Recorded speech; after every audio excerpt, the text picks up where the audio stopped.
पिछले पार्ट में हमने देखा कि मो और हेंग ट्रिप का प्लान बनाते हैं और मो हेंग से कहता है कि वे दोनों मो के पेरेंट्स से मिलने उसके घर जाएंगे। इस एपिसोड की शुरुआत यहीं से होती है। हेंग टेन को कॉल करके छुट्टी ले लेता है और मो अपने बॉस को फोन करके बताता है कि वह बीमार है, इसलिए उसे घर जाना है।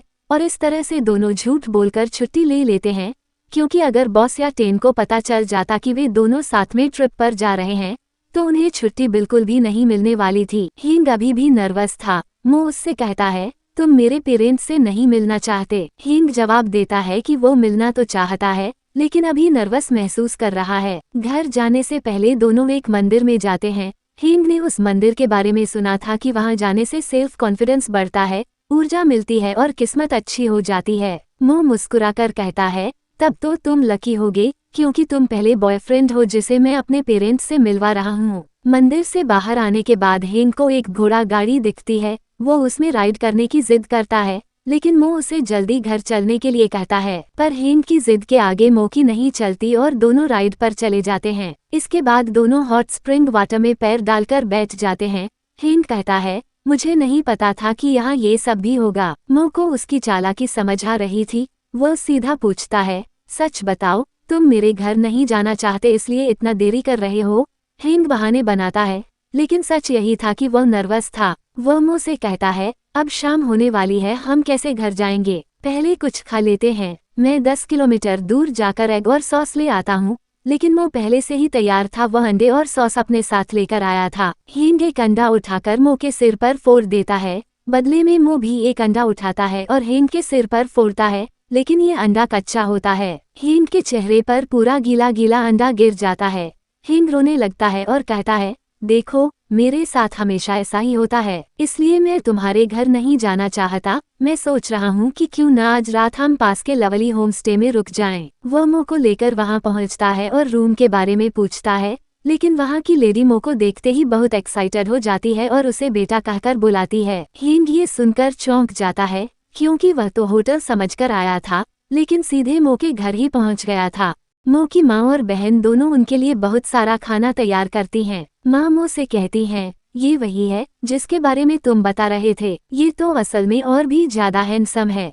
फिर वे दोनों हेंग से बहुत फ्रेंडली तरीके से बातें करने लगती हैं। हेंग को सब कुछ बहुत अच्छा लगता है।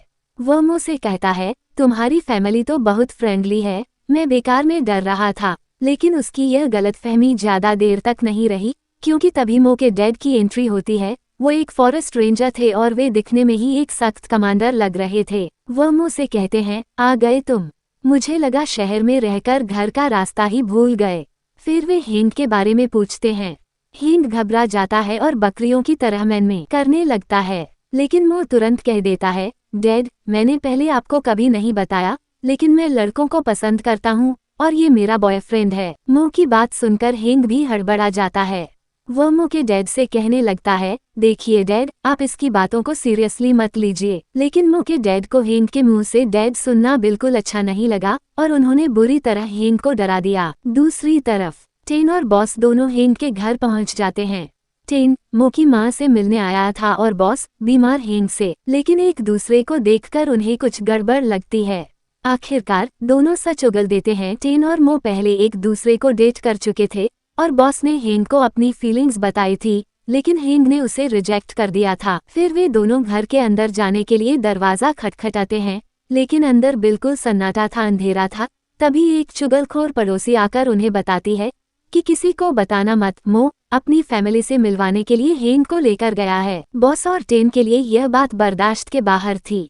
बॉस टेन से कहता है, अभी भी समय है, तुम्हें मो के घर का पता है तो चलो।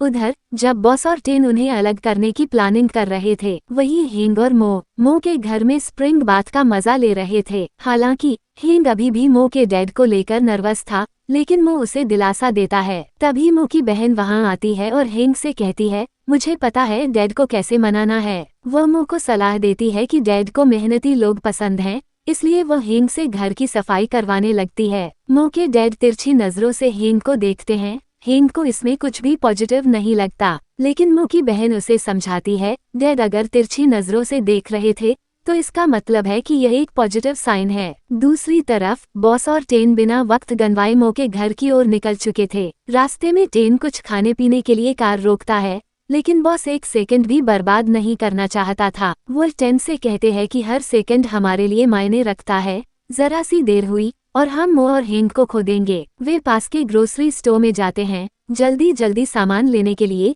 लेकिन तभी पता चलता है कि ग्रोसरी स्टोर हाईजैक हो चुका था और दोनों बुरी तरह वहां फंस चुके थे।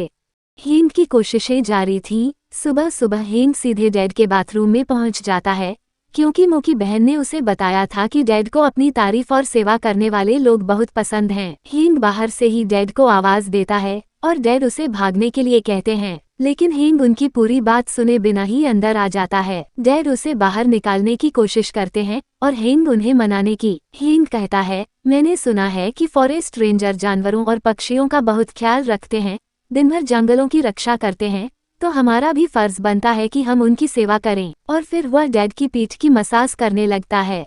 फिर वह बोलता है, सब कहते हैं मो बहुत हार्डवर्किंग है, अच्छा इंसान है, वो बिल्कुल आप पर गया है, बहुत टैलेंटेड है। हेंग की बात सुनकर डैड जवाब देते हैं, अच्छा मेरा बेटा टैलेंटेड है, इसलिए मैं नहीं चाहता कि वो तुम्हारे जैसे लूजर को डेट करे, और हाँ तुम्हारी मसाज बहुत गंदी है।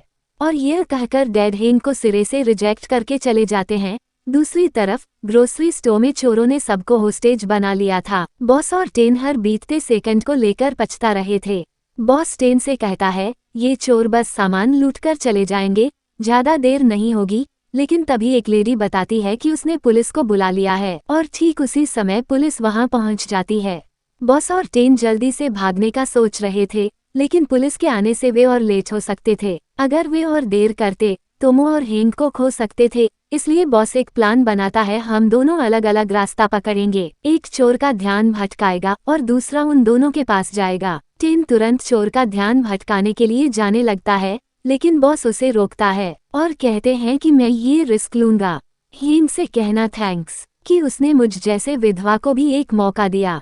लेकिन तभी एक लेडी दिखाती है कि चोर ने पहले ही सरेंडर कर दिया। हमें लगा था कोई कुर्बानी देनी पड़ेगी, और यहाँ तो सब आराम से निपट गया। वे दोनों तुरंत स्टोर से बाहर निकलते हैं, लेकिन तभी पुलिस उन्हें पकड़ लेती है और स्टेटमेंट देने के लिए पुलिस स्टेशन आने को कहती है। बेचारे दोनों फिर से फंस जाते हैं। उधर मो और मो हेंग से कहता है, तुम मेरे डैड को मनाने की कोशिश करना छोड़ दो, वो तुम्हें कभी अप्रिशिएट नहीं करेंगे। तभी डैड वहाँ आ जाते हैं। वे हेंग से पूछते हैं, तुम सच में मेरे बेटे से प्यार करते हो? फिर वे बताते हैं, जब मैंने मो की माँ से शादी की परमिशन मांगी थी तो उनके डैड ने मुझे रिंग फाइटिंग के लिए भेजा था, और जीतने के बाद ही मुझे परमिशन मिली थी। तो अगर तुम मेरे बेटे को डेट करना चाहते हो तो मेरे पीछे आओ। और फिर डैड हेंग को अपनी कार में ले जाते हैं। फिर शुरू होता है असली ट्विस्ट। डैड हेंग से कहते हैं, कपड़े उतारो। हेंग घबरा जाता है कि डैड को अचानक क्या हो गया। तभी डैड असली बात बताते हैं, घर में मेरी बीवी मुझे पीने नहीं देती, तो हम कपड़े एक्सचेंज करेंगे और तुम मुझे बार में शराब पिलाने ले जाओगे, और इस बारे में मेरी फैमिली को नहीं पता चलना चाहिए, इसलिए सावधान रहना। हेंग हक्का बक्का रह जाता है। इसका मतलब डैड मेरा टेस्ट नहीं ले रहे, बल्कि मेरे साथ पार्टी करने जा रहे हैं। डैड और हेंग कपड़े बदलते हैं, लेकिन डैड के कपड़े फॉरेस्ट रेंजर के थे, और इस तरह उनका पहनना गैर कानूनी था। हेंग पूछता है, डैड ये इलीगल तो नहीं? डैड मुस्कुराकर जवाब देते हैं, फॉरेस्ट रेंजर की वाइफ को ये पहनने की परमिशन होती है। हेंग क्या जवाब दे, वो तो डैड की वाइफ नहीं था। फिर दोनों कपड़े बदलकर बार पहुंच जाते हैं। घर में मो की माँ और बहन मो से हेंग के बारे में पूछती हैं, क्या तुम उसे लेकर सीरियस हो? मो अपनी माँ से पूछता है, क्या आप औक हैं कि मैं एक लड़के को डेट कर रहा हूँ? माँ बिल्कुल ओके थी। बहन पूछती है, तुम्हें हेंग पसंद क्यों है? जवाब में मो उसकी बहन के सिर पर एक अंडा फोड़ देता है। दूसरी तरफ डैड पूरी तरह नशे में चूर हो जाते हैं और हेंग को डांस करने के लिए कहते हैं। बेचारा हेंग मो के लिए भीड़ भरे बार में डांस करता है, लेकिन डांस करते करते वह खुद भी एक्साइटेड हो जाता है और अपनी जैकेट खोलकर फेंक देता है, और वो जैकेट सीधा पास बैठे एक दबंग आदमी पर गिरती है। अब वो आदमी गुस्से से आग बबूला हो जाता है। हेंग उस आदमी से माफी मांगता है, लेकिन वह नहीं मानता। डैड अपनी धौंस जमाने की कोशिश करते हैं, पर वह आदमी डैड को मारने के लिए आगे बढ़ जाता है। हेंग तुरंत बीच में आकर कहता है, उन्हें मत मारो, अगर किसी को मारना है तो मुझे मारो। इतना सुनते ही सब हेंग की धुनाई शुरू कर देते हैं।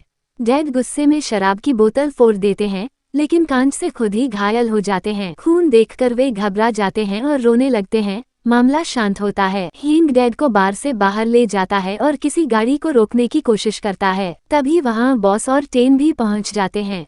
बॉस अपने हेंगनी को देखकर बहुत खुश होते हैं, जबकि हेंग हैरान था कि वे दोनों यहाँ कैसे पहुँचे। लेकिन इस समय सवाल जवाब का समय नहीं था, बल्कि डैड को अस्पताल ले जाना था। सभी लोग डैड को लेकर अस्पताल पहुँचते हैं।